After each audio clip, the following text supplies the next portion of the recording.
अस्सलाम वालेकुम dear students. Chapter 5 हम कर रहे थे। चैप्टर 5 में कल हमने एक बेसिक इक्वेशन जो थी कंटिन्यूटी इक्वेशन ड्राइव की थी एक्चुअली। अब हम डिफरेंशियल एनालिसिस बेसिकली कर रहे हैं बेसिक क्लास का कि डिफरेंशियल इक्वेशन उससे हम फाइंड आउट कर रहे हैं। तो हमने रेक्टेंगुलर कोऑर्डिनेट सिस्टम में कल फर्स्ट इक्वेशन ड्राइव की थी जो कि कंजर्वेशन ऑफ मास था। और सबसे पहले हमने उसकी जो इंटीग्रल फॉर्म लिखी थी और इंटीग्रल फॉर्म से फिर उसकी एक डिफरेंशियल कंट्रोल वॉल्यूम एज्यूम करने के बाद उसके लिए उसकी तमाम 6 फेसेस के लिए rho v dot d a की वैल्यू भी फाइंड आउट की थी, पार्शल और partial t integral rho d v की वैल्यूज फाइंड आउट की। 6 फेसेस पे fluid field properties, density and velocity की वैल्यूज ये कल मैंने आप लोगों को इन डिटेल बताया कि हमने कैसे फाइंड आउट की। और फिर इन सबको जब सिंप्लीफाई किया तो rho v dot d a का ये रिजल्ट आया था हमारे पास, पार्शल रो यू और partial x plus partial rho v और partial y plus partial rho डब्ल्यू और partial z d x d y d z. After that हमने पार्शल और partial t integral rho d v में जो रो d v की जगह पे मास यानी कि डेंसिटी मल्टीप्लाई बाय वॉल्यूम यहाँ पर सब्स्टिट्यूट करने के बाद इसकी वैल्यू फाइंड आउट की और आपस में सम अप करने के बाद ये जो फॉर्म बनी थी फाइनली, इसको हमने नाम दिया कि दैट वाज कंटिन्यूटी इक्वेशन। और इसी कंटिन्यूटी इक्वेशन में ये जो हमारे पास फर्स्ट फ्यू टर्म्स थी, पार्शियल रो यू और partial x, partial rho v और पार्शियल वाई, पार्शियल रो डब्ल्यू और पार्शियल जी, इन सब को हमने कहा कि they may also be represented by del dot rho v. अगर हम इस डेल ऑपरेटर को ये वाली डेफिनेशन यूज करें डेल की, क्योंकि वेक्टर एनालिसिस के अंदर आप लोग इस वेक्टर ऑपरेटर को पढ़ के आए हुए थे। तो फिर हमने जब इसे यूज किया तो हमारे पास जो कॉन्टिन्यूटी इक्वेशन थी, कॉन्टिन्यूटी इक्वेशन की जो फॉर्म बन गई वो ये वाली बन गई थी, del rho v plus partial rho over partial t is equal to 0। जब ये फॉर्म हमारे पास आ गई तो ये कॉन्टिन्यूटी इक्वेशन की डेरिवेशन है। जब भी आप लोगों को क्वेश्चन आएगा कि आप लोगों ने डिफरेंशियल फॉर्म उसकी जो है कॉन्टिन्यूटी इक्वेशन की फाइंड आउट करनी है, तो आप लोग यहीं तक ही आएंगे ऑब्वियसली। लेकिन अगर साथ में कंडीशन हो, जैसे कि कल हमने एक एग्जांपल की, इनकम्प्रेसिबिलिटी की कंडीशन थी, तो density is equal to constant ले लेंगे। तो डेंसिटी कांस्टेंट लेने से ये होगा कि पार्शियल ओवर पार्शियल टी, और ये जो डेंसिटी, एक तो ये वाली टर्म जीरो हो जाएगी, ये जो ये आप लोगों के पास टर्म है, एक तो ये जीरो हो जाएगी। दूसरा ये कि ये वाला जो रो मौजूद है ये आउटसाइड द डेल, ये यूं कह लें कि चूंकि रो हर एक डेरिवेटिव के अंदर, पार्शियल डेरिवेटिव के अंदर मौजूद है, तो ये आउटसाइड द डेरिवेटिव आ जाएगी, तो डेल डॉट वी बच जाएगा। ये खत्म होने से del dot rho v is equal to 0। और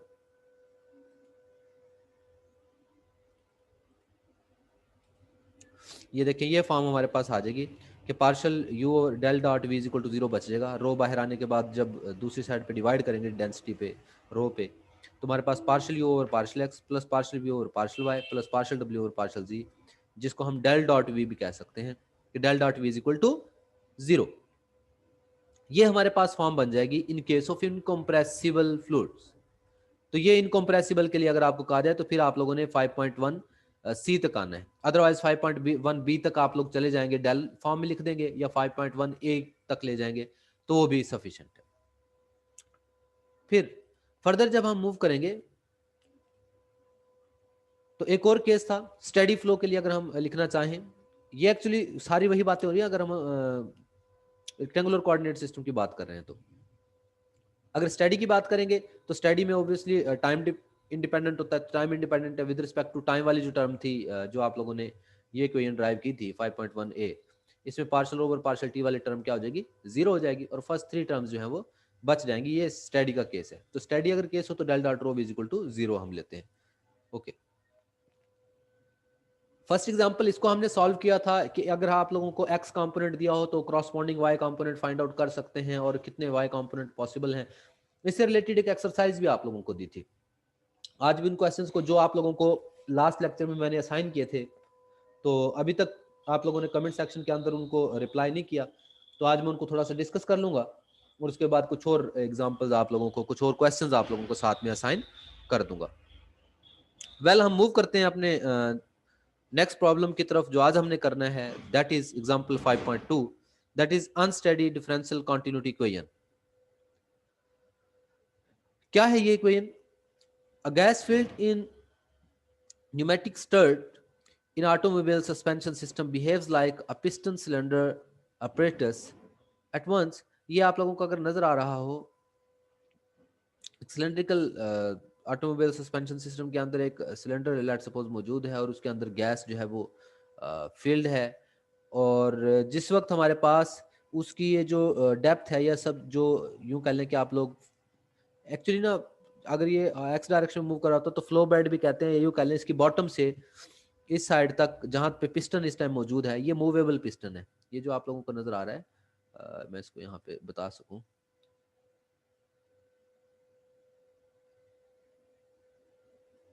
ये जो आप लोगों को नजर आ रहा है that is actually movable piston. ये मूवेबल पिस्टन है, जब ये अपनी रेस्ट पोजीशन पे है, यूं कह लें कि इनिशियली यहाँ पे मौजूद है, ठीक है।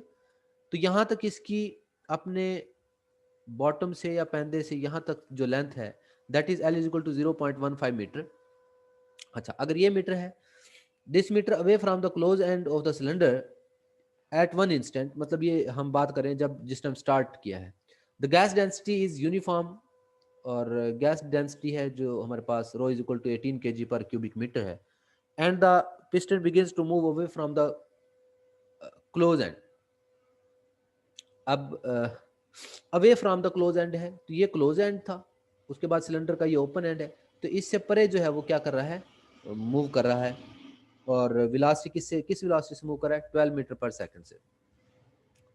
एज्यूम ये, क्योंकि हमारे पास उसने पहले बता दिया हुआ है कि जो जिस टाइप के ट्यूब है उसमें एक साइड क्लोज है और एक साइड जो है वो ओपन है।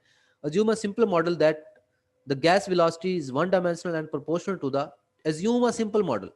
अब हमने साथ साथ जैसे दो चीजें चल रही हैं कि हम ना सिर्फ कुछ इंफॉर्मेशन प्रोवाइड की जा रही है कि डेंसिटी क्या है, ये देखिए इसके साथ लिखा हुआ, लेंथ क्या है स्टार्ट में उसकी सिलेंडर की 0.1 मीटर, वेलोसिटी किससे मूव कर रहा है, जब वे मूव कर रहा है, ये देखें एरो बना के उसने बाहर की तरफ, या जो ब्लू एरो है उसे 12 मीटर पर second.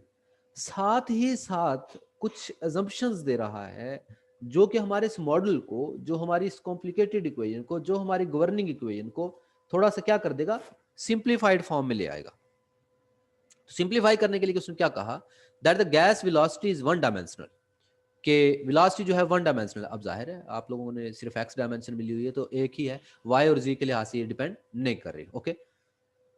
And proportional to the distance from the close end, और डिस्टेंस फ्रॉम क्लोज एंड के क्या है, प्रोपोर्शनल है। It varies linearly from zero at end to u is equal to v at the piston. It varies linearly from zero, start में इसकी velocity zero थी, क्योंकि at any time जिस time ये यहाँ पे मौजूद था उस टाइम वेलोसिटी जीरो थी। उसके बाद जब जैसे जैसे इसने मूव करना शुरू करा तो उसकी वेलोसिटी क्या होगी, लेट सपोज v हो गई। Find the rate of change of gas density at this instant, हमने इस टाइम पे उसकी जो है डेंसिटी बतानी है गैस की। Obtain an expression for the average density as a function of time, और इसी तरीके से एवरेज डेंसिटी के लिए आप लोगों ने जो है वो expression as a function of time के तौर पे उसका जो है, यानी कि partial rho over partial t, density को as a function of t जो है उसका एक्सप्रेशन फाइंड आउट करना है। तो भाई सारी चीज के अंदर हमें एक बात पता चल गई कि हमने जो गवर्निंग इक्वेशन लेनी है दैट इज कंटिन्यूटी इक्वेशन, क्योंकि जितनी भी बातें हो रही हैं वेलोसिटी, डेंसिटी और टाइम चेंजेस के हिसाब से है।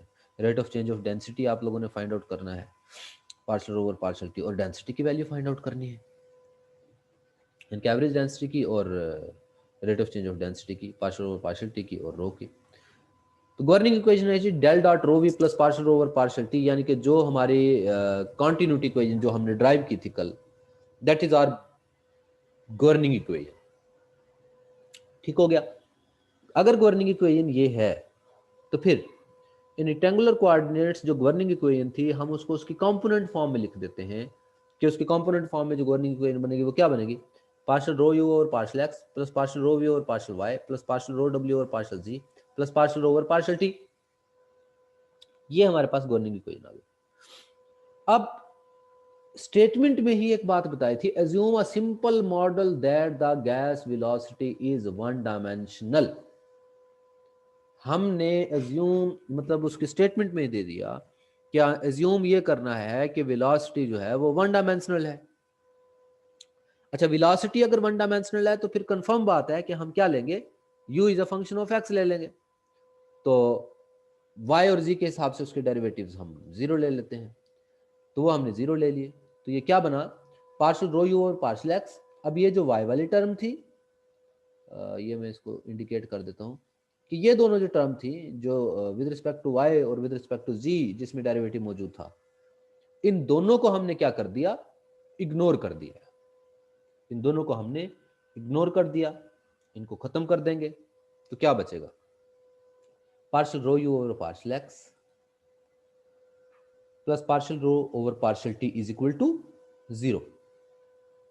देन तो यहां से इसको आप सिंप्लीफाई करेंगे, partial rho over partial t as it is आ जाएगा मेरे पास, और ये जो partial rho u over partial x है इसको दूसरी साइड पे हमने शिफ्ट कर दिया minus partial rho u over partial x के तौर पे। अब ये जो चीज है that is partial rho u over partial x, जो कि हम इसको क्या करेंगे विद रिस्पेक्ट टू एक्स जब डिफरेंशिएट करेंगे तो इसको इसके कंपोनेंट में, करस्पॉन्डिंग कंपोनेंट्स में हम क्या कर लेंगे, सेपरेट कर लेंगे। Density as it is derivative of u, क्योंकि हमने जब इसको ड्राइव किया था तो ड्राइव करते हुए भी अगर आप लोगों को याद हो तो ये थी इस फॉर्म में ही, rho partial u over partial x plus u partial rho over partial x. तो हमने इनको कंबाइंड फॉर्म में कहा था कि ये जो है प्रोडक्ट रूल की टर्म्स बन रही हैं दो सेपरेट सेपरेट, तो हम इनको कंबाइंड फॉर्म में ले आते हैं। तो अब हमें जरूरत पड़ रही है क्योंकि डेंसिटी और यू दोनों ही एक्स के हिसाब से हमने सेपरेट सेपरेट ले लेनी है, तो दोनों टर्म्स को अलग कर लिया। लेकिन ये भी बताया, ये भी एज्यूम किया गया था कि with in the control volume जो है density is uniform, the gas density is uniform eight, अच्छा गैस डेंसिटी जो है वो यूनिफॉर्म ले ली हमने किस में, कंट्रोल वॉल्यूम के अंदर। भाई गैस डेंसिटी अगर यूनिफॉर्म है तो चूंकि देखें उसने स्टडी नहीं कहा, टाइम इंडिपेंडेंट नहीं कहा, सिर्फ यूनिफॉर्म इन वॉल्यूम है, तो सिर्फ density derivative with respect to x क्या हो जाएगा, जीरो हो जाएगा। तो ये वाली टर्म जो थी इस एक्सप्रेशन में पार्शियल ओवर पार्शियल एक्स वाली, ये खत्म हो गई। तो अब हमारे पास क्या बचा, अब हमारे पास इधर ये टर्म बच गई पार्शियल ओवर पार्शियल टी वाली, और इस साइड से ये वाली जो फर्स्ट टर्म बच गई।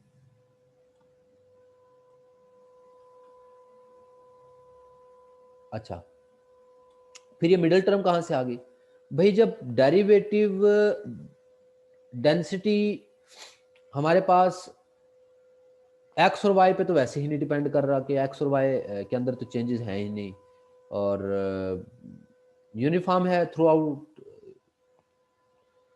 The control in the volume, तो फिर हम क्या कह रहे हैं, इसका मतलब डेंसिटी जो है वो सिर्फ टाइम पे डिपेंड कर रही है।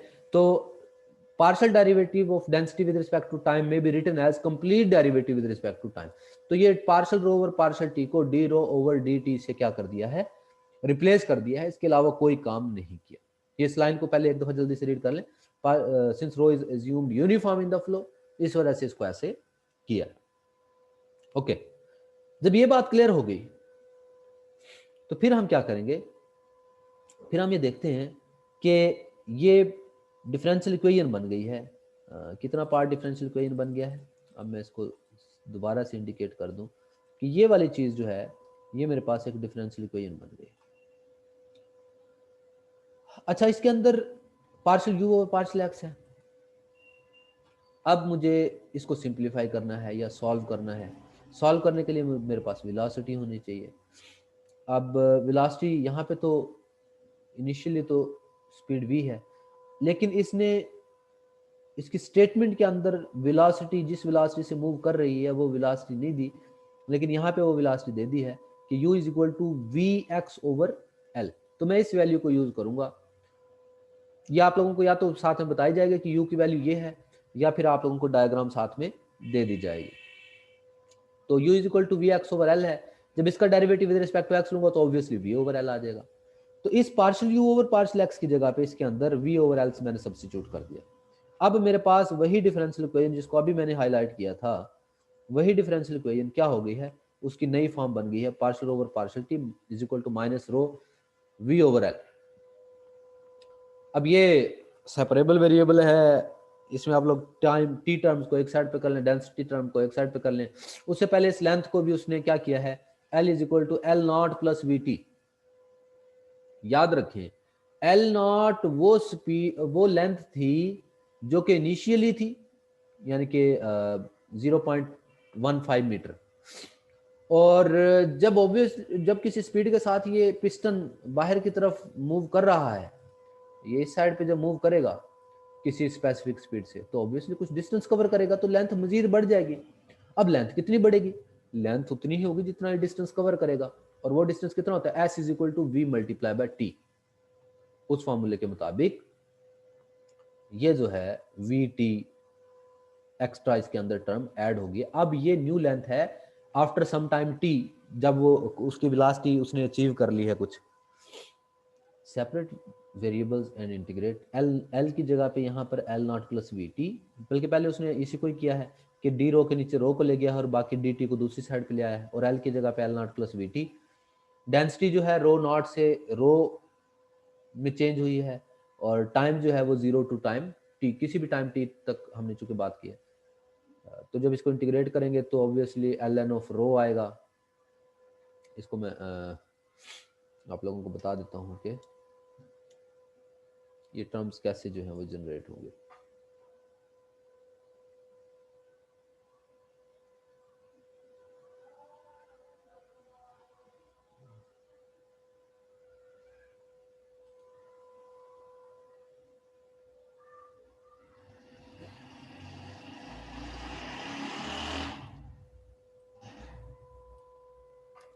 ये आप लोगों को स्क्रीन साइड पे नज़र आ रही होगी, साइड स्क्रीन। यहाँ पे मैं आप लोगों को इसको एक्सप्लेन कर देता हूँ कि यहाँ से ये जो टर्म्स हैं ये कैसे आएंगी। तो देखें मेरे पास था डी रो ओवर रो, और ये rho naught to rho change हो रहा था, और इज इक्वल टू क्या था, minus 0 to t v over l not plus v t d t, यही चीज़ थी। ओके वेल, इसको इंटीग्रेट करूंगा तो ये क्या आ जाएगा मेरे पास, 1 ओवर रो इंटीग्रेट करूंगा एल एन ऑफ रो, और रो नॉट टू रो इसने क्या करना है, वेरी करना है। ओके, रो नॉट टू रो हमने क्या करवा दिया, इसको वेरी करवा दिया। इसी तरीके से जो दूसरी साइड है, यहाँ पे देखें L not plus v t को अगर आप एज अ फंक्शन एज्यूम कर लेते हैं, l not plus v t को,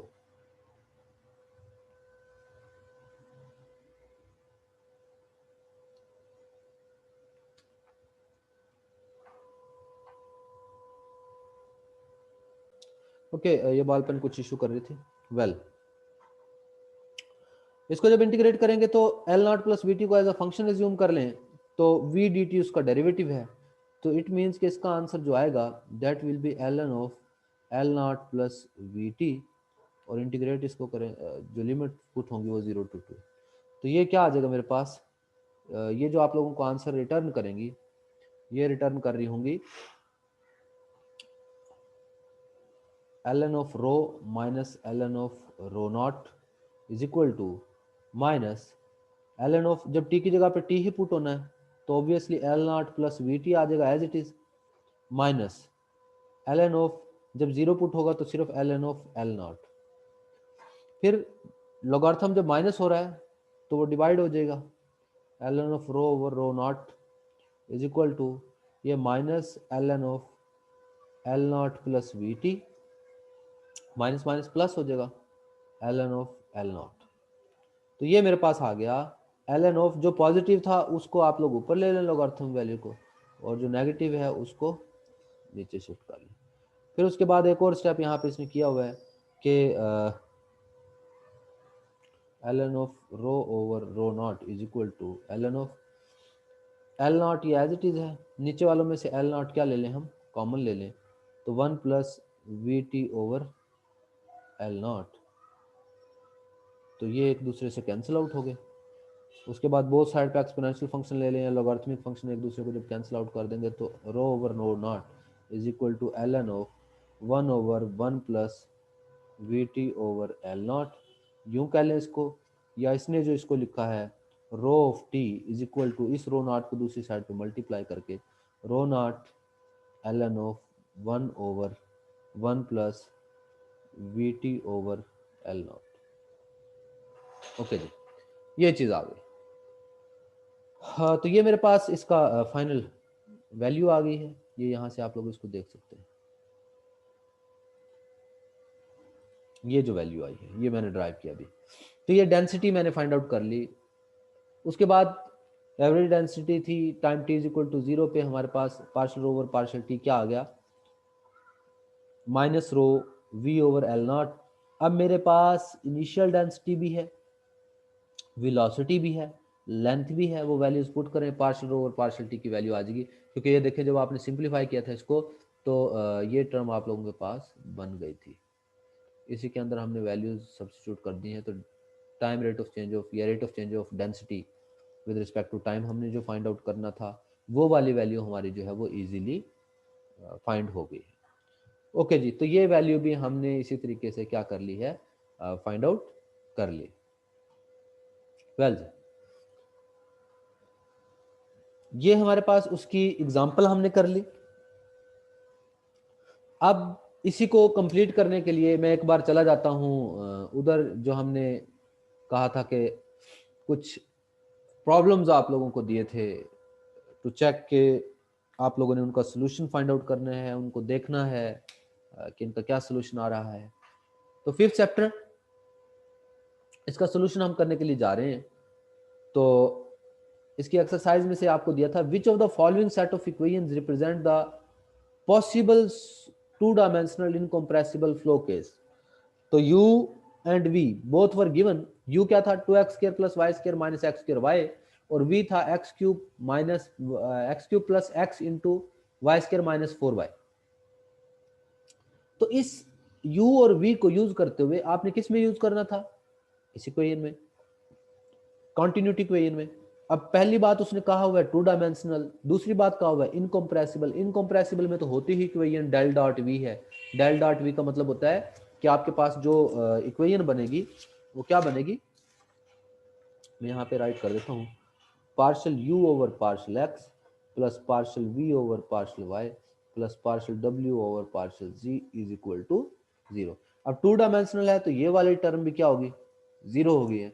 तो ये टर्म जब 0 होगी तो मेरे पास क्या बचा, partial u over partial x plus partial v over partial y is equal to 0। तो ये चीज बच गई है जी हमारे पास।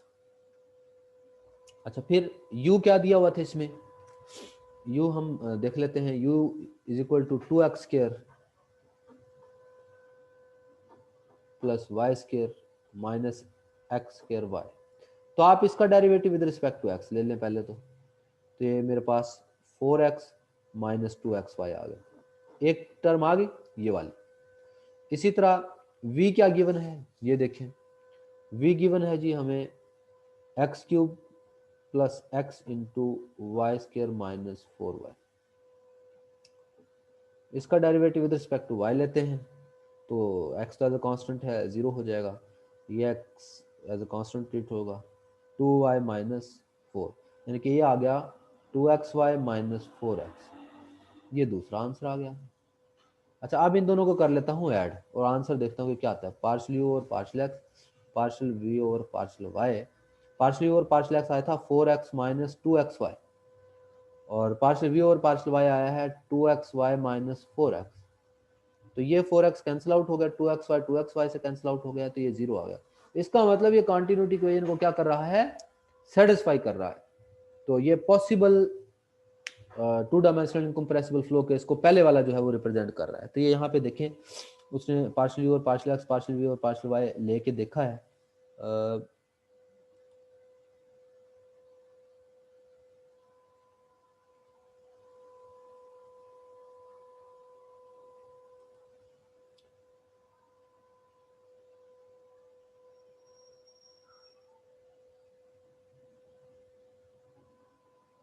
अच्छा, ये लिख दिया उसने कि इनकम्प्रेसिबल केस को रिप्रेजेंट करता है, लेकिन इक्वल टू जीरो आएगा, नॉट इक्वल टू जीरो। यहाँ पे वो एक सोल्यूशन मैनुअल किसी ने मुझे सेंड किया था, मैं उसको देख रहा था, लेकिन आप लोगों को मैंने एक्सप्लेन कर दिया है कि इसका आंसर ऑब्वियसली जीरो आ रहा है। Partial over partial x plus partial over partial y दोनों को ऐड कर रहे हैं तो आंसर क्या आ रहा है, जीरो आ रहा है।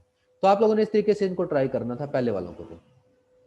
सेकंड क्वेश्चन जो था उसमें थ्री कंपोनेंट्स थे, ऑब्वियसली उनको आप लोगों ने थ्री कंपोनेंट के हिसाब से ट्राई करना था। अच्छा, अब मैं चलें आप लोगों को यहाँ से करवा देता हूँ।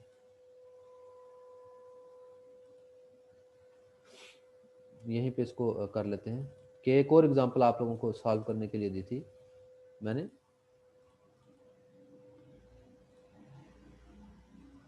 और वो एग्जांपल क्या थी, पहले यहाँ पे एग्जांपल उसकी कोट कर लेते हैं कि वो एग्जांपल थी क्या, फिर उसका सोल्यूशन हम देखेंगे।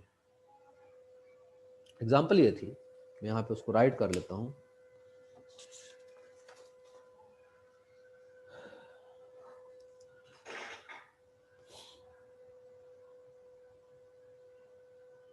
फॉर अ फ्लो, ये एक्चुअली कौन सी एग्जांपल है या कौन सा क्वेश्चन है, ये चैप्टर 5 में क्वेश्चन 5.3 है जो आप लोगों को असाइन किया गया था। For a flow in the x y plane,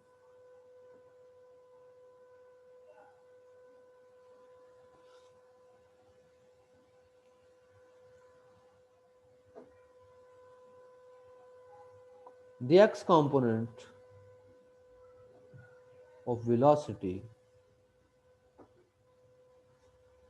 क्या है जी, x component of velocity, obviously x component of velocity को u से रिप्रेजेंट करते हैं, तो ये गिवन है ax into y minus b, और a की वैल्यू वहां पर क्या है 1 पर फीट पर सेकंड, और b है जी 6 फीट। ये मैं उसी के स्टेटमेंट लिख रहा हूँ, x and y also in feet.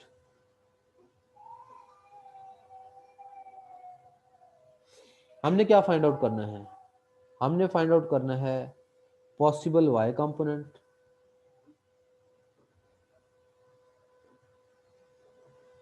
Find, वो कहता है कि पॉसिबल y कंपोनेंट, और किसके लिए, स्टेडी और इनकम्प्रेसिबल के लिए। फॉर, दो कंडीशन उसने दी हैं, स्टेडी और, क्योंकि आप लोगों को कल मैंने वो शो कर दिया था कि प्रॉब्लम है क्या, वो मैं लिख रहा हूँ कि एक्स वाई प्लेन है, एक्स कंपोनेंट उसका जो दिया हुआ है, ए और बी की वैल्यू दी हुई है, ए एक्स एंड वाई दोनों फीट में है, एक तो possible why component find out करना है, ठीक है, और दूसरी बात ये कि ये वैलिड भी है कि नहीं, यानी कि सेटिस्फाई होता है कि नहीं, वैलिड फॉर, यूं कह सकते हैं valid for unsteady and incompressible, कि इनको अनस्टेडी और इनकम्प्रेसिबल के लिए भी क्या ये वैलिड रहेगा, और फिर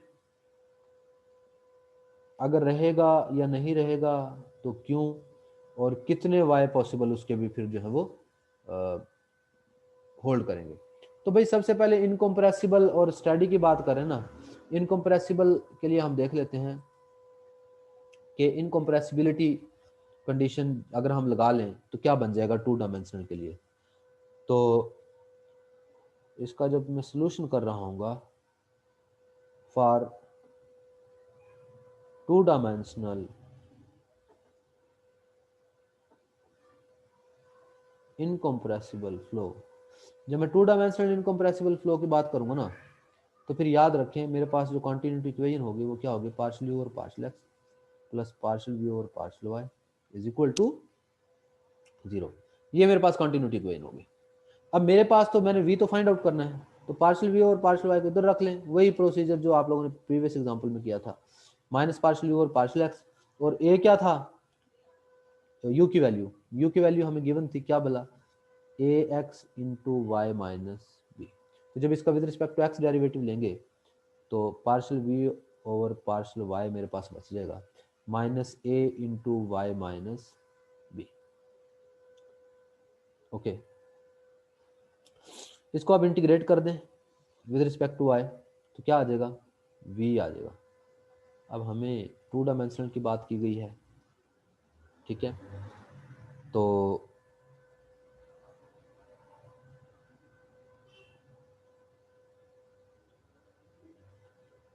इसको जब इंटीग्रेट करेंगे, y को इंटीग्रेट करेंगे तो y² आ जाएगा, b के साथ जो है वो y आ जाएगा।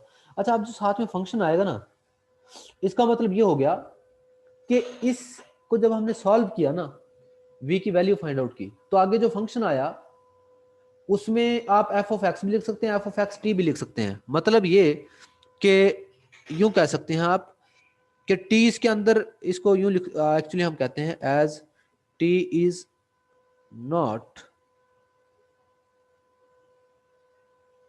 एक्सप्लिसिट, तो स्टेडी अनस्टेडी दोनों के लिए क्या हो जाएगा, वैलिड हो जाएगा। स्टेडी अनस्टेडी दोनों के लिए क्या हो जाएगा, ये वैलिड रहेगा। अच्छा जी, दोनों के लिए अगर ये वैलिड है तो एक बात हमें पता चल गई कि दोनों के लिए वैलिड है। दूसरी बात ये हमने बतानी थी कि कितने y कंपोनेंट पॉसिबल हैं। तो भाई y कंपोनेंट तो हम जितने चाहें लिख सकते हैं, क्योंकि जब ये यहाँ पे फंक्शन मौजूद है ना, तो इस f ऑफ x की वैल्यू आप जितनी मर्जी पुट करते रहें, उतने ज्यादा आप लोगों के पास फंक्शन जो है वो आते रहेंगे। इसका मतलब ये हो गया कि हम कह सकते हैं कि any number of functions are possible, या यूं कह सकते हैं कि इनफाइनाइट नंबर ऑफ सॉल्यूशंस में possible.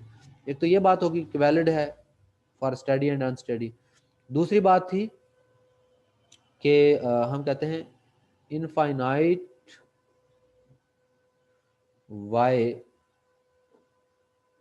Components are possible. Infinite y component possible हैं, और उनमें से मोस्ट सिंपलेस्ट, जैसे हमने एग्जांपल के अंदर लिया था, वैसे यहाँ पे भी मोस्ट सिंपलेस्ट क्या ले लेंगे कि v x y is equal to minus a into y square over 2 minus b y, और एफ ऑफ एक्स को 0 ले लेते हैं। At f of x is equal to 0 हमने डिफाइन करा दिया कि मोस्ट सिंपलेस्ट केस उसके अंदर ये वाला आ जाएगा। तो ये लीजिए, हमारे सारे के सारे जो चीज़ें हमने फाइंड आउट करनी थी उस तरीके से पता चल गई। तो ये तो वो चीज़ें थी जो आप लोगों को साथ साथ मैंने एक असाइन भी की थी कि आपने इनको थोड़ा सा देखना है, चेक करना है कि क्या कुछ ये कैसे हम इसको जो है वो ड्राइव कर सकते हैं। तो इस तरीके से और भी जो नेक्स्ट एग्जांपल्स हैं वो अभी आज आप लोगों को मज़ीद असाइन करता हूँ, उसको भी आप लोग देख सकेंगे कि कितने जो हैं वो हमारे पास वाई कंपोनेंट पॉसिबल हैं या नहीं हैं, ठीक है ना। इसकी कोई भी एग्जांपल इस टाइप की और इसी तरीके से सॉल्व की जा सकती है, और ऑलमोस्ट एक दूसरे से बहुत ज़्यादा जो है वो मिलती जुलती ही होंगी। मतलब अगर आप लोग कहना चाहें, मैं इसको अब बुक की तरफ जाता हूँ, दोबारा से आप लोगों के साथ शेयर करता हूँ बुक को।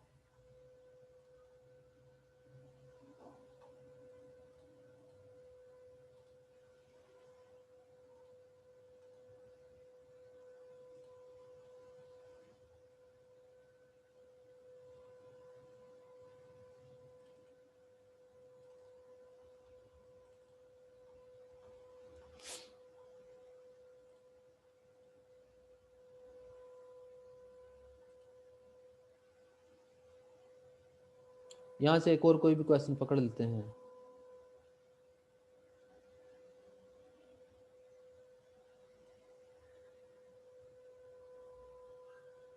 क्योंकि आप लोगों ने क्वेश्चन नंबर 10 तक इसको ट्राई करना है, इनके जितने भी क्वेश्चंस हैं, मैं कोई भी इसमें से क्वेश्चन पकड़ लेता हूँ। ये चलें, let's suppose for a flow in x y plane the x component of fifth part हम कर रहे हैं, फिफ्थ वाला ये वाला। For a flow in the x y plane the x component of the velocity is given by, तो यहाँ पे साइड बाय साइड में करता रहता हूँ जो जो चीज़ें पूछी हैं, ताकि अब वो स्टेटमेंट वहाँ पे पूरी की पूरी राइट ना करनी पड़े। जो जो चीज़ें गिवन हैं वो देखते हैं, और उसी के अकॉर्डिंग जो कुछ हमने प्रूव करना है उसको भी देख लेंगे। क्या है जी, सबसे पहले गिवन जो क्या है, गिवन है u component.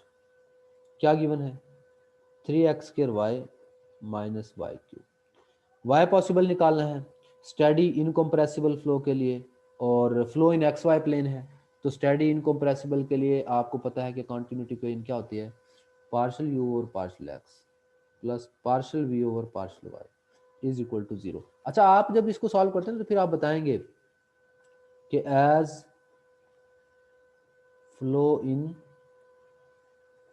X y plane, और दूसरी बात स्टेडी, तीसरी बात इनकम्प्रेसिबल, क्योंकि जो जो उसने बातें बताई है ना वो सारे ऊपर लिखते हैं। तो हमें u दिया हुआ है, v की वैल्यू फाइंड आउट करनी है, possible v component find out करना है, तो वही procedure, partial v over partial y is equal to minus partial u over partial x। so minus partial over partial x of 3x square y minus y cube. जब इसको with respect to x integrate करेंगे तो मेरे पास ये आ जाएगा 6xy, और ये with respect to x derivative लेंगे तो 0 हो जाएगा। ये आ गया partial v over partial y।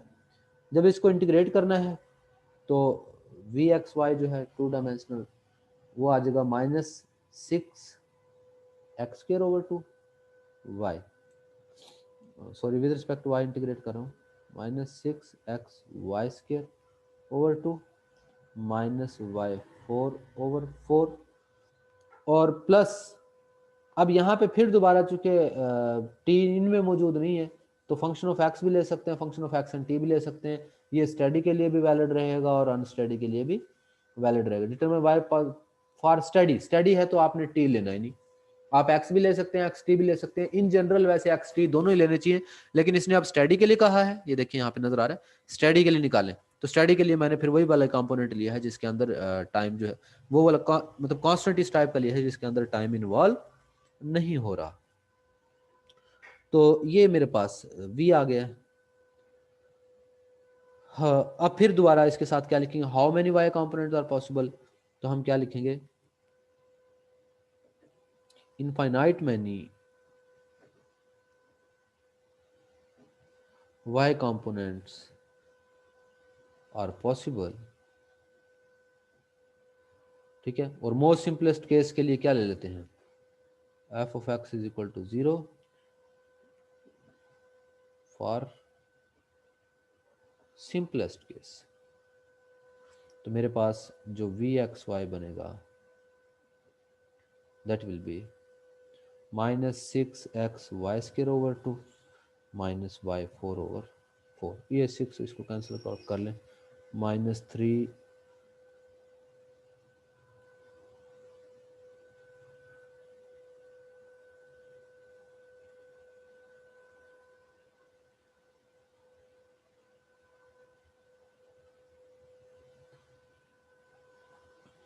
मैं इसको कहीं पे शायद थोड़ा सा डाउटेड है, मैं इसको इंटीग्रेट कर गया हूँ आई थिंक सो।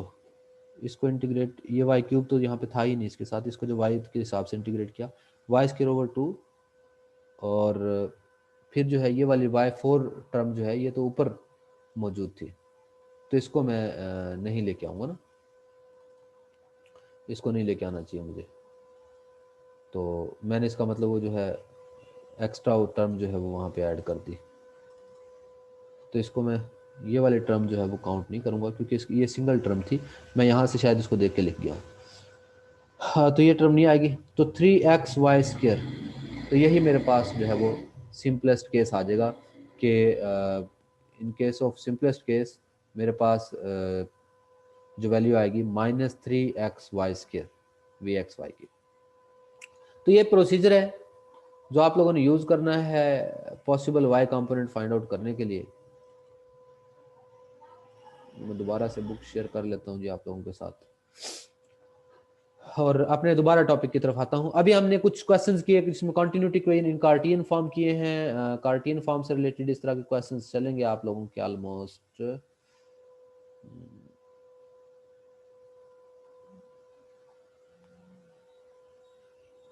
ज़्यादातर क्वेश्चन 17 तक चल रहे हैं इसी कार्टियन से ही। आगे जो है फिर दोबारा से उसी तरीके से पूछा है कि कौन से इसमें वो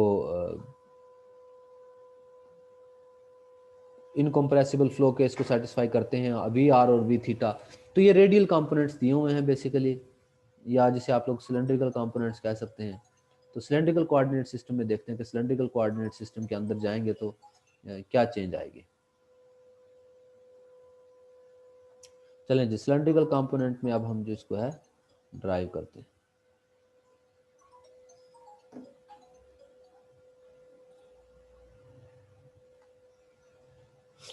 तो इस लेक्चर के दौरान अब सिलेंड्रिकल की डेरिवेशन करवाऊंगा, और फिर जो इन रिटन फॉर्म में आप लोगों को डेरिवेशन है वो इसे नेक्स्ट वीडियो के अंदर इंशाल्लाह मैं कोशिश करूंगा कि एक्सप्लेन कर दूं, सो दैट कि हम यहाँ से टेक्स्ट एक दफ़ा सारे का सारा अच्छे तरीके से देख लें और उस चीज़ पे फोकस कर लें।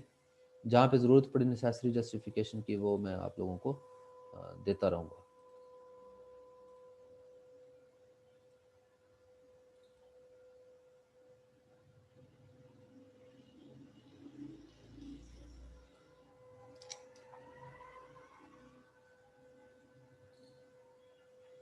सिलेंड्रिकल कोऑर्डिनेट सिस्टम वही हमारा काम है सारा, वही इक्वेशन एक्चुअली यूज़ करनी है, और लेकिन सिलेंड्रिकल कोऑर्डिनेट सिस्टम के लिए। तो अब हम सिलेंड्रिकल कोऑर्डिनेट सिस्टम के लिए जो है वो डेरिवेशन उसकी तरफ मूव करते हैं।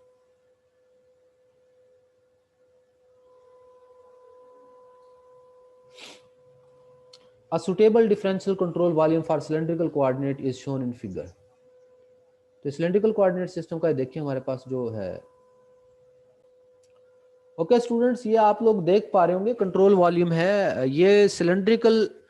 अगर आप लोगों को याद हो जब हमने रेक्टेंगुलर कोऑर्डिनेट सिस्टम लिए थे तो उस टाइम जो उसका कंट्रोल वॉल्यूम एज्यूम किया था वो भी उसी की शेप में से ही उसकी बेसिक पार्ट को एज्यूम कर लिया था। मतलब 3 डायमेंशनल ऑब्जेक्ट कोई भी हो तो उसका जब कंट्रोल वॉल्यूम एज्यूम करते हैं तो वो 3 डायमेंशन का ही होता है, मतलब उसकी कुछ एक्स लेंथ भी ले लेते हैं, उसकी कुछ वाई लेंथ भी लेते हैं, उसकी कुछ जी लेंथ भी ले लेते हैं। तो वो क्यूब शेप होती है जिसको हम इजीली अंडरस्टैंड करते हैं क्योंकि हमें बहुत ज्यादा क्यूबिकल शेप्स देखने को अक्सर औकात मिलती है। अब सिलेंडर तो हम बहुत ज्यादा जगहों पे देखते हैं सिलेंड्रिकल शेप, तो ये सिलेंडर का ही एक पार्ट है जो किस शेप में है ट्रूली।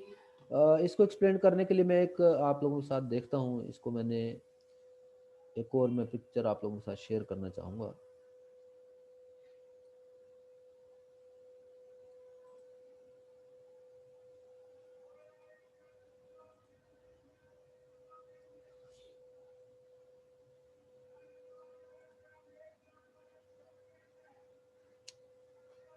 ये पार्ट आप लोगों को अब नजर आ रहा होगा शायद, ये पूरा सिलेंडर है जो बाहर से अंदर से हॉलो है, हॉलो से मुराद ये कि दरमियान में इसके एक सुराख है, और ये उसका एक स्पेसिफिक पोर्शन हमने लिया हुआ है, ठीक है ना।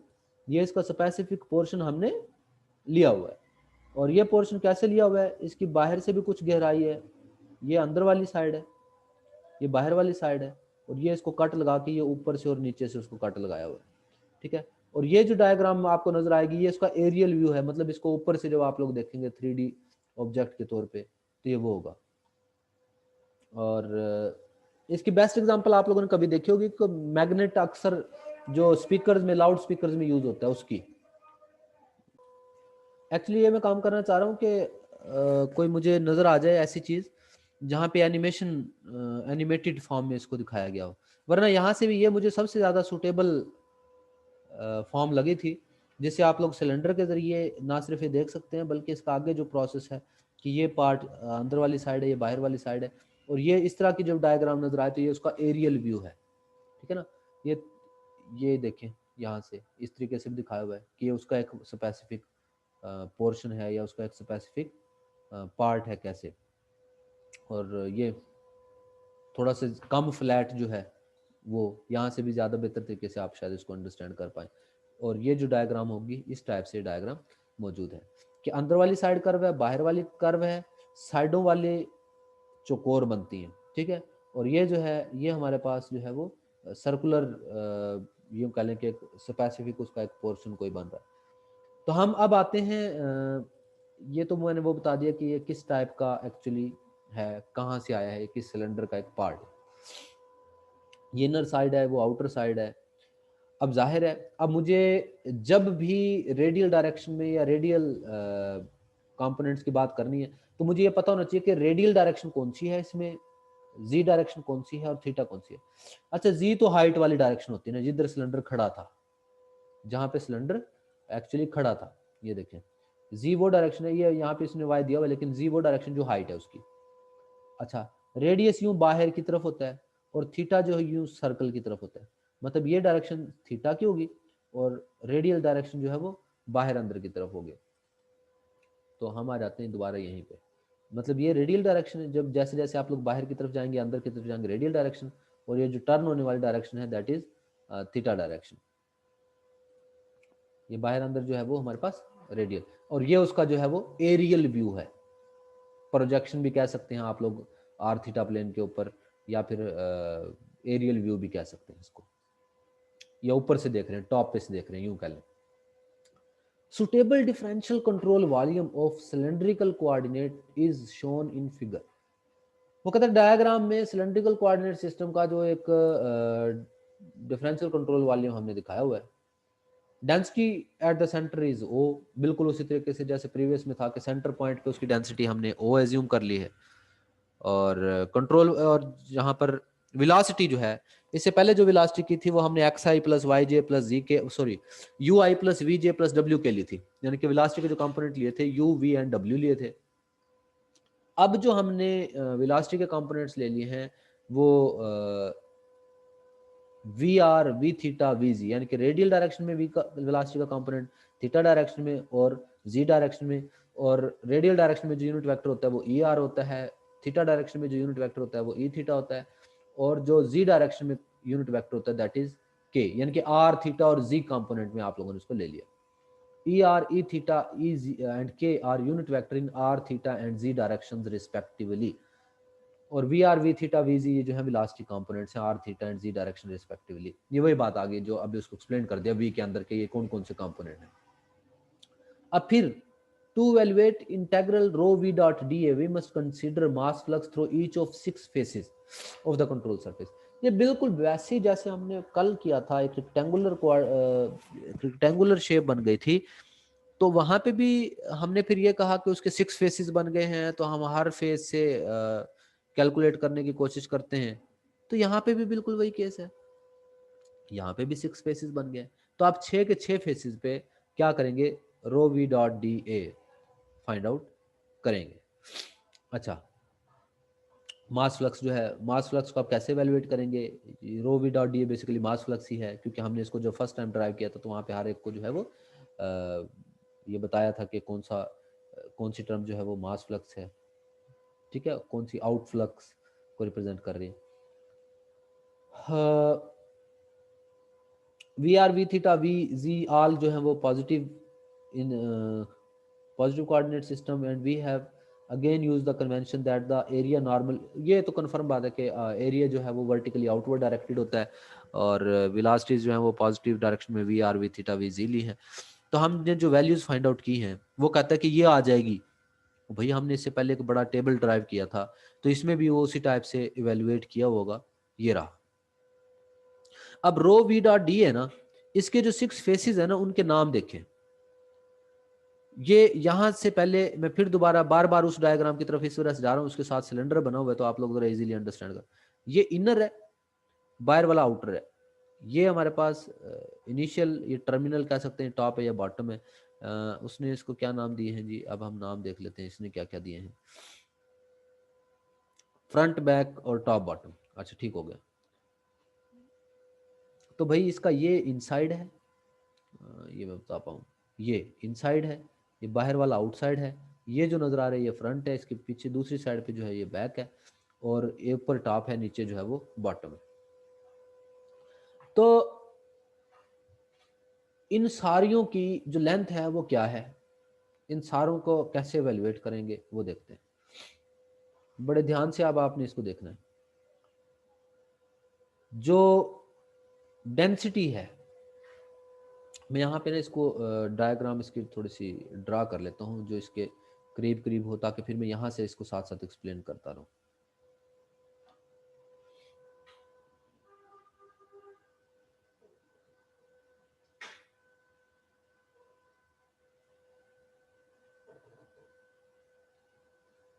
सर्कुलर शेप में थोड़ी सी डायग्राम ड्रा करना ज़रा अजीब सा है, बहरहाल मैं इसको अब ड्रा कर लेता हूँ। उसका एक स्पेसिफिक पोर्शन हमने लेना है सो दैट कि आप लोग इसको एक्सप्लेन करो।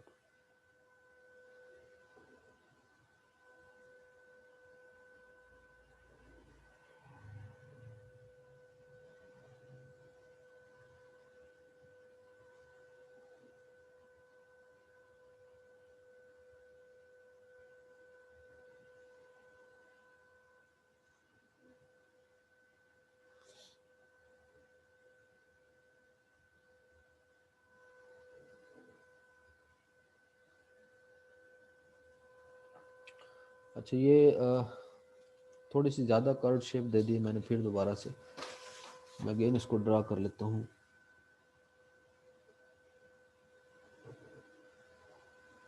बस इतनी कर्व देता हूँ, ये ज़रा ज़्यादा ठीक रह जाएगी। और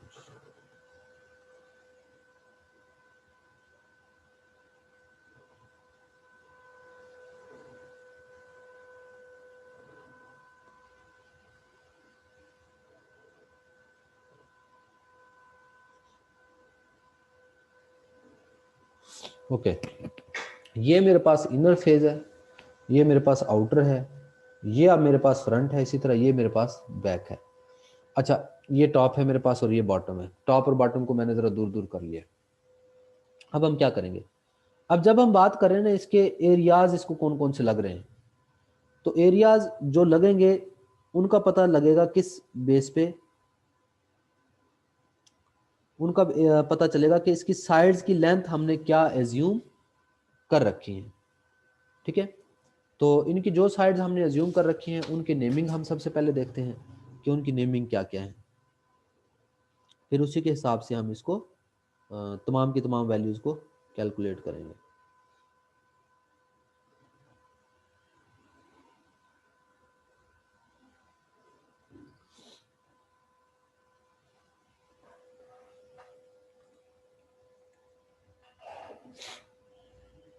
मैं इसको डायग्राम को ही थोड़ा सा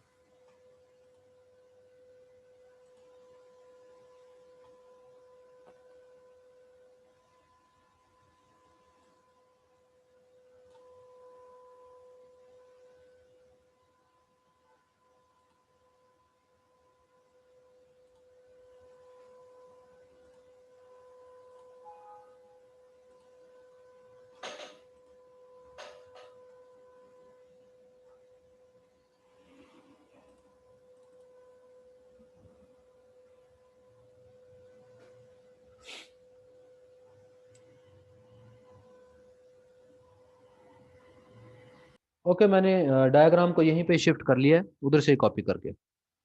थोड़ा सा इसको ड्रा करने में कोई डिफिकल्टी आ रही थी, तो अब मैंने इसको यहीं पे शिफ्ट कर लिया। वेल, क्या है जी, डेंसिटी इनसाइड, ये है इनसाइड एज। ठीक है ना, इनसाइड एज जो भी है ना, अब इसको अगर आप लोग ध्यान से देखें तो यहाँ पर डेंसिटी दरमियान में अगर रो है तो यहाँ से यहाँ तक का टोटल डिस्टेंस है आर डिस्टेंस। जब आप लोग आउटसाइड या इनसाइड पे जाते हैं, इसका मतलब आप रेडियल डायरेक्शन में मूव कर रहे हैं, तो चेंजेस अलोंग रेडियल डायरेक्शन आएंगे जब भी आप इनसाइड और आउटसाइड आएंगे, वी में भी और रो में भी। ये आपने बड़ा ध्यान रखना है कि जब भी आप इनसाइड होंगे या आउटसाइड होंगे, रेडियल डायरेक्शन में चेंजेस आएंगे। अच्छा, जब आप आउटसाइड होंगे तो d are over two positive होगा, इनसाइड होंगे तो डी आर ओवर टू जो है वो नेगेटिव होगा। और ये देखिए दोनों के अंदर rho minus partial over partial r, D R over two ये पॉजिटिव के साथ है, सॉरी इनसाइड है तो नेगेटिव के साथ है, ये भी नेगेटिव के साथ है। और रेडियस की वैल्यू फिर आगे हमने क्या, ओके अभी इसको नहीं, अभी तो हम जो चीज एवेलुएट कर रहे हैं वो रो वी डॉट डी है, तो रो और वी की वैल्यूज को देखता हूँ, डी ए एरिया बाद में देखता हूँ, ताकि एक टाइम में एक चीज को हम डिस्कस कर सकें। तो ये दोनों की वैल्यूज, यानी कि मैंने इसमें क्या दिया कि इन साइड पे रो और वी की ये वाली वैल्यूज और आउट साइड पे रो और वी की ये वाली वैल्यूज एज इट इज आ गए। अच्छा, ये बात कंफर्म हो गई। फिर फ्रंट और बैक पे भी देख लेता हूं। एरिया बाद में, मैंने कहा कि एरिया वाले टर्म को मैं बाद में डिस्कस करता हूं। ओके जी, मैं इसको थोड़ा साइड पे शिफ्ट कर लेता हूं। अब फ्रंट पे देखें, फ्रंट ये वाला लिया हुआ है मैंने, ये वाला फ्रंट एज्यूम किया हुआ है और दूसरी साइड जो है वो बैक है। फ्रंट पे और बैक पे, फ्रंट और बैक पे जब आएंगे तो ये फ्रंट की ये वाली साइड है। ठीक है, फ्रंट और बैक पे जब आप जाएंगे तो इसका मतलब आप थीटा डायरेक्शन में ट्रेवल करेंगे। किस डायरेक्शन में ट्रेवल करेंगे? थीटा में। तो ये थीटा है। फ्रंट पे होंगे तो प्लस के साथ है, बैक पे होंगे तो माइनस के साथ है। ठीक है, अच्छा जो बाहर माइनस लिखा हुआ है ये एरिया पॉजिटिव या नेगेटिव उनके, क्योंकि फ्रंट में एरिया की डायरेक्शन ये होगी, क्लॉकवाइज होगी, इस वजह से नेगेटिव है, और बैक में काउंटर क्लॉकवाइज होगी, इस वजह से पॉजिटिव है। एरिया और वेलोसिटी की जो अपोजिट डायरेक्शन है, या यूं कह लें कि अलोंग वी और along opposite to v, v की डायरेक्शन के अलॉन्ग अगर एरिया की डायरेक्शन होगी तो पॉजिटिव है। तो ये फ्रंट और बैक के हिसाब से पॉजिटिव नेगेटिव बाहर वाली सैंपल इस वजह से आई हुई है। अच्छा, फिर ये हमने कहा कि जब फ्रंट पे होंगे तो अच्छा फ्रंट पे जब आएंगे तो माइनस के साथ आएगा, ठीक है। उसकी रीजन है कि आप फ्रंट पे जब आएंगे ना तो थीटा इधर ट्रेवल करके आना पड़ेगा आपको ना। मतलब ये मिडल पोजीशन है, मिडल से फ्रंट की तरफ अगर आप आना चाह रहे हैं तो इधर आना पड़ेगा, जो कि क्लॉकवाइज है। और बैक जाएंगे तो वो काउंटर क्लॉकवाइज, तो इस वजह से बैक के साथ वो पॉजिटिव चेंजेस आएंगे थीटा की, और फ्रंट के साथ जो है वो नेगेटिव चेंजेस आएंगे। और डी थीटा ओवर टू, क्योंकि ओवरऑल डिस्टेंस ओवरऑल थीटा जो है वो डी थीटा। रह गया बॉटम और टॉप। बॉटम और टॉप उसी तरीके से कि जब भी आप लोग बॉटम और टॉप की तरफ, बॉटम की तरफ मूव करेंगे, टॉप की तरफ मूव करेंगे, ये बॉटम है और ये टॉप की तरफ मूव करेंगे, तो दोनों सूरतों में जी डायरेक्शन में आप जाएंगे, तो उसमें चेंजेस अलॉन्ग जी और d z over two. Top पे जाएंगे तो प्लस और बॉटम में जाएंगे तो माइनस के साथ। ये तो वो चीज हो गई। अब रह गया एरिया, ठीक है ना। आप इसको उम्मीद है कि अंडरस्टैंड कर पाए होंगे। अब रह गया इसको एरिया कंप्यूट करना। अच्छा, जब हमने एरिया कंप्यूट करना है ना तो एरिया बड़ा इंपॉर्टेंट है, क्योंकि जो शेप्स बन रही है ना, आप उन शेप्स को अब अंडरस्टैंड कीजिएगा जरा ध्यान से। जो इनसाइड की और आउटसाइड की शेप बन रही है ना, वो बन रही है, ये है तो देखने में चौकोर, लेकिन ये फ्लैट प्लेट टाइप नहीं है, बल्कि कर्व्ड प्लेट टाइप है। जैसे कि मैं अगर आप इसको यहाँ से अगर मैं बताना चाहूँ तो मतलब ये जो पेज है, यूं पेज कह लें, पेज को थोड़ा सा यूं टिल्ट किया हुआ। ये यहाँ से आपको पता नहीं अब नज़र आ रहा होगा कि नहीं, मैं थोड़ा सा इसको स्मॉल पीस ऑफ पेपर दिखाने की कोशिश करता हूँ। इनसाइड वाली ना, ये अभी भी थोड़ा सा बड़ा है पेपर।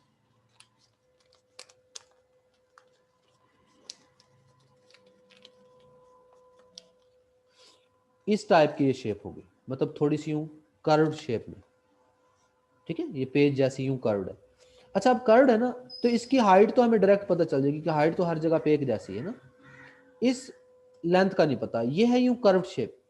तो ये कर्व्ड शेप हो तो सर्कुलर शेप के अंदर आपको पता है कि जो लेंथ होती है वो एल कहलाती है, और l is equal to r theta होता है। तो हाइट डीजी है, क्योंकि इस शेप में हाइट जो है वो डीजी है, और एल जो है वो आर थीटा है। तो इन साइड आर जो है, इन साइड पे आर जो है वो डी आर ओवर टू कम है, और आउटसाइड पे डी आर ओवर टू ज्यादा है, क्योंकि मिडिल में आर था वैल्यू, तो यहाँ सेंटर तक आर है। पीछे आएंगे तो r minus d are over two हो जाएगा, और आउटसाइड जाएंगे तो r plus d are over two. तो आर थीटा ही है दरअसल ये आर थीटा, ये इसकी लेंथ है, ये कर्व्ड साइड है, और जी जो है वो उसकी हाइट है। तो r minus d are over two D theta ये आर्क लेंथ यानी कि कर्व्ड साइड की लेंथ है, और डी जी उसकी हाइट है। तो ये आ गया जी कंप्लीट एरिया। तो अब इसको एरिया को मल्टीप्लाई किया तो फुल टर्म मेरे पास आ गई है। तो इसका मतलब इसकी फुल टर्म हमने फाइंड आउट कर लिया। आउटसाइड गए तो फर्क कोई नहीं पड़ा, सिर्फ हाइट उतनी ही रही है। तो सिर्फ डी आर जो है ना वो हमने क्या किया है, इजाफा किया है, डी आर ओवर टू, क्योंकि मिडिल सेंटर से इनर से आउटर तक डी आर है और मिडिल पॉइंट तक आर है, तो आर से d are over two extra हो गया। अच्छा, अब बात करते हैं दूसरे एरिया की, इसकी फ्रंट की। फ्रंट और बैक ये चौकोर है बिल्कुल, इसकी हाइट डीजी है और लेंथ जो है वो डी आर है, तो डी आर और डीजी। बॉटम और टॉप जो है ना, बॉटम और टॉप में फिर वही चक्कर है। साइड की लेंथ तो पक्की कन्फर्म है कि ये वाली लेंथ तो डी आर है, एक साइड तो डी आर है, इस वजह से डी आर तो है। ये जो बाकी आर थीटा लिखा हुआ है ना, ये एक बड़ी कंफ्यूजन सी क्रिएट करती है। एक्चुअली अंदर रेडियस है r minus d are over two, इसकी लेंथ और है, बाहर वाले की लेंथ और है। तो हम बाहर वाले और अंदर वाले दोनों लेंथ की अगर इस तरह की सिचुएशन हो कि इसका एरिया मालूम करना है, तो साइड की मल्टीप्लीकेशन मल्टीप्लाई बाय बाहर और अंदर वाले की एवरेज। बाहर वाला रेडियस कितना है, r plus d are over two, अंदर वाला कितना, r minus d are over two. दोनों को ऐड करें और टू पे डिवाइड कर दें, दोनों को ऐड करेंगे तो नेगेटिव और पॉजिटिव कैंसिल हो जाएगा, टू आर ओवर टू यानी कि आर बच जाएगा। लेकिन ये कर्व शेप में है तो आर थीटा आएगा, तो आर इंटू डी थीटा। तो ये मेरे पास जो है वो उसकी वैल्यू आ गई है, R D theta curve shape की वैल्यू, और डी आर उसके साथ जो है वो उसकी लेंथ। तो ये चारों साइडों के एरियाज बड़े ध्यान से देखने वाली चीज हैं, कि चारों साइडों के जो एरियाज हैं उन्हीं के अकॉर्डिंग उनकी जो डेंसिटी है, उनकी जो वेलोसिटी है, वो हमने फाइंड आउट करनी है। तो अभी आप लोगों का आज के लेक्चर का टारगेट ये है कि आप लोगों ने इसकी शेप को इजीली अंडरस्टैंड करना है, अच्छे से कोशिश करनी है कि आपको पता चले कि इन रियल लाइफ सिनेरियो ये शेप्स देखने में कैसी हैं। मतलब आप लोगों को ना स्पीकर का अगर कभी जो मैग्नेट वाला पार्ट होता है वो कभी देखने का मौका मिला हो तो ऑलमोस्ट इसी शेप में होता है, और उसका एक स्पेसिफिक पोर्शन अगर आप लोग लेते हैं, ठीक है, वाशर जो है अगर वो ज़्यादा मोटी है तो उसका एक पीस कट कर लें, उसका सेक्टर टाइप कट कर लें जो कि अंदर से भी हॉलो, तो वो भी इसी शेप में बनेगा। तो इस तरह की बहुत सारी शेप्स एग्जिस्ट कर रही होती हैं, आप उनमें से मोस्ट सुटेबल जो है वो ले सकते हैं। अच्छा, फिर क्या करना है, फिर इनको आपस में मल्टीप्लाई करना है, that will take some time, ठीक है। तो ये थोड़ा सा टाइम ज़रूर लेगी कि जब आप इसको कैलकुलेट करेंगे तो ये टर्म्स आप लोगों के पास जनरेट होंगी, लेकिन इन टर्म्स में भी फिर आप लोगों ने एक चीज़ का ख्याल रखना है। क्या ख्याल रखना है? ये ख्याल रखना है कि इसमें जहाँ पर डबल पार्शल चेंजेस यानी कि स्मॉल चेंजेस जब डबल आपस में मल्टीप्लाई हो रही हों या बहुत ज़्यादा मल्टीप्लाई हो रही हों, तो उनको आप लोगों ने क्या करना है, इग्नोर कर देना है। या हायर डिफरेंशियल के हायर आर्डर्स जो अगर कहीं पे आ जाए, डी आर स्केयर आ जाए, ठीक है, या डबल पार्शियल चेंजेस आपस में मल्टीप्लाई हो रही हो, तो उन टर्म्स को इग्नोर कर देना। तो किसी एक टर्म को यहाँ पे मैं फर्स्ट वाली ही टर्म है, लेट सपोज, उसको जरा सॉल्व कर लेता हूँ, चेक कर लेता हूँ, सो दैट कि आप लोगों को आइडिया हो जाए कि इसी टाइप का आंसर जो है जनरेट हो जाएगा कि नहीं होएगा। क्या है जी, माइनस, ये मैं यहाँ पे राइट कर रहा हूँ, साथ साथ इसके रहेगा rho minus partial rho over partial r D R over 2, ठीक है, और v r minus partial v r over partial r D R over 2, और साथ में है r minus d are over 2 d theta D z. सबसे पहले तो ये काम करें कि आप इन दोनों को आपस में मल्टीप्लाई कर लें। ये आ गया रो वी आर, फर्स्ट को फर्स्ट से, फिर सेकंड से, minus rho partial over partial are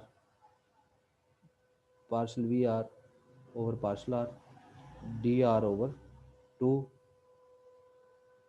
minus, अब इसको मल्टीप्लाई कर दें, v r partial rho over partial r D R over 2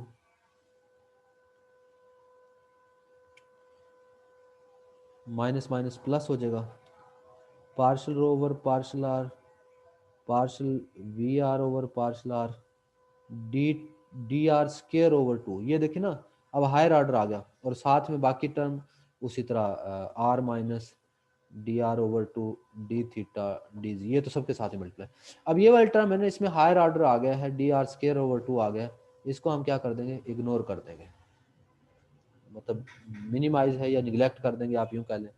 तो मेरे पास जो सिचुएशन बनेगी, rho we r minus rho partial v r over partial r, ये मैं इसको सॉल्व कर रहा हूँ अब।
ये पहले मैंने आर से मल्टीप्लाई कर लिया सबको, अब माइनस डी आर ओवर 2 से करेंगे तो इस माइनस को प्लस कर लेंगे, इस वजह से लिखा हुआ है डी थीटा डी जी, अभी सबके बाहर ही लिखूंगा, minus rho partial v r over partial r, D R over 2 पहले भी है तो d r square over 2 into 2 4 हो जाएगा। अच्छा जी, इसी तरह डी आर ओवर टू को इससे मल्टीप्लाई करूँगा तो इसमें भी डी आर ओवर टू पहले से ही है, partial rho over partial r, D R over two का स्केयर आ गया। तो इन दोनों के बाहर अभी जो है वो डी थीटा और d z as it is रहेगा। अब इसमें देखिए, इसमें डी आर ओवर टू इसका भी स्केयर आ गया, इन दोनों को भी इग्नोर कर दें। तो टर्म्स कौन कौन सी बच गई हमारे पास? टर्म्स बच गई हैं minus rho r v R D theta D z, minus minus plus हो जाएगा, plus rho r partial v r over partial r D r D theta D z, और साथ में इसके टू भी है तो मैं यहाँ लिख लेता हूँ,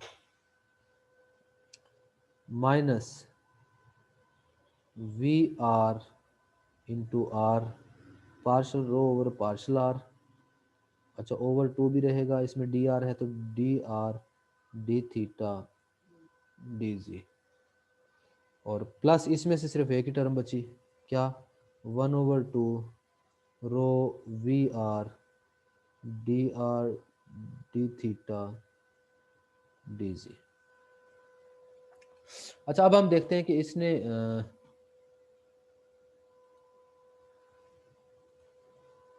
ये हैं जी हमारे पास term, minus rho we R R D theta D G, ये वाली टर्म है फर्स्ट टर्म।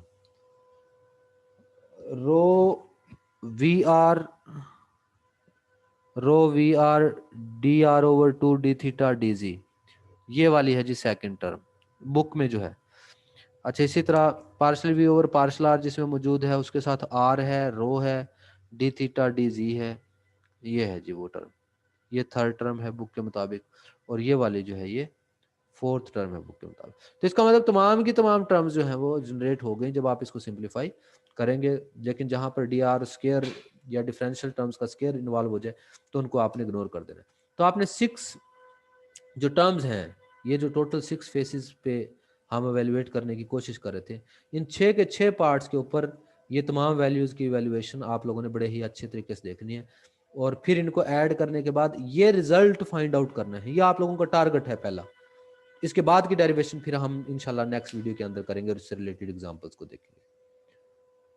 तो आज हमने जो सिलेंड्रिकल का स्टार्ट किया है, सिलेंड्रिकल में एक तो ये आज दो चीज़ें बड़ी अहम है, एक तो इन वैल्यूज़ की वैल्यूएशन, इनको सारों को सिंप्लीफाई करना जो पेज पे है वो, और दूसरा ये कि ये जो जस्टिफिकेशन है इसकी कि किस टाइप का कंट्रोल वॉल्यूम है, इसको ज़रा ध्यान से आप लोगों ने चेक करना है।